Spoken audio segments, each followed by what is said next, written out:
परमात्मा की लाठी में आवाज़ नहीं होती। एक साधु वर्षा के जल में प्रेम और मस्ती से भरा चला जा रहा था।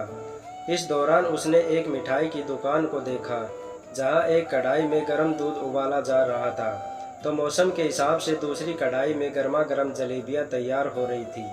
साधु कुछ क्षणों के लिए वहां रुक गया। शायद भूख का एहसास हो रहा था या मौसम का असर था। साधु हलवाई को बड़े गौर से देखने लगा। साधु कुछ खाना चाहता था, लेकिन जेब ही नहीं थी, तो पैसे भले कहाँ से होते।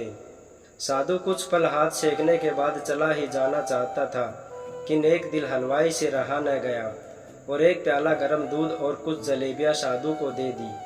साधु ने गरम जलेबियां गरम दूध के साथ खाई और फिर हाथों को ऊपर की ओर उठाकर हलवाई के लिए प्रार्थना की और आगे चल दिया। साधु बाबा का पेट भर चुका था। दुनिया के दुखों से बेपरवाह वो फिर एक नए जोश से बारिश के गंदले पानी के छींटे उड़ाता चला जा रहा था। वह इस बात से बेखबर था कि एक युवा नवविवाहित जोड़ा भी वर्षा के जल से बचता बचता उसके पीछे चला आ रहा है। इस बार इस मस्त साधु ने बारिश के गंदले पानी में जोर से लात मारी।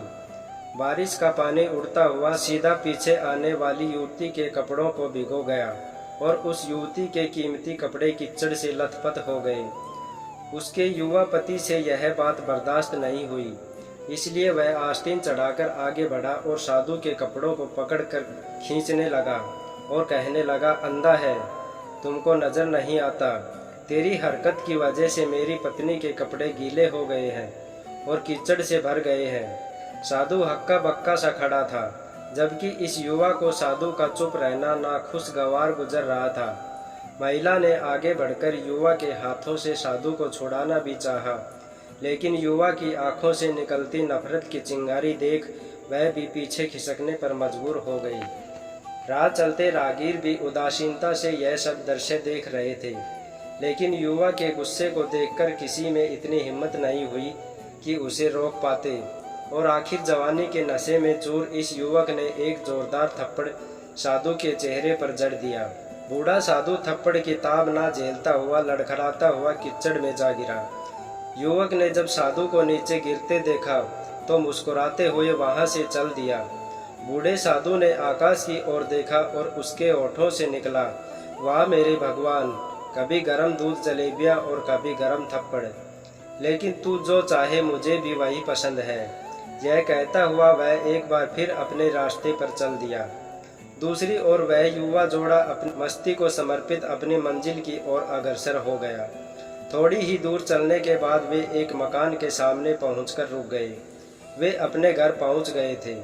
युवा अपनी जेब से चाबी निकालकर अपनी पत्नी से हंसी मजाक करते हुए ऊपर घर की सीढ़ियां तय कर रहा था। बारिश के कारण सीढ़ियों पर फिसलन हो गई थी।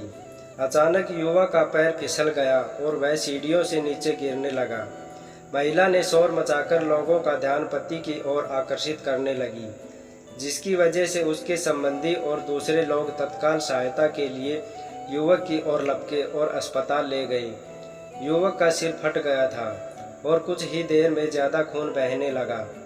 लोगों ने दूर से आते साधु बाबा को देखा तो आपस में कानाफूसी होने लगी कि निश्चित रूप से इस साधु बाबा ने थप्पड़ खाकर युवा को श्राप दिया है, तभी उसे चोट लगी है। दूसरे युवकों ने यह बात सुनकर साधु बाबा को घेर लिया।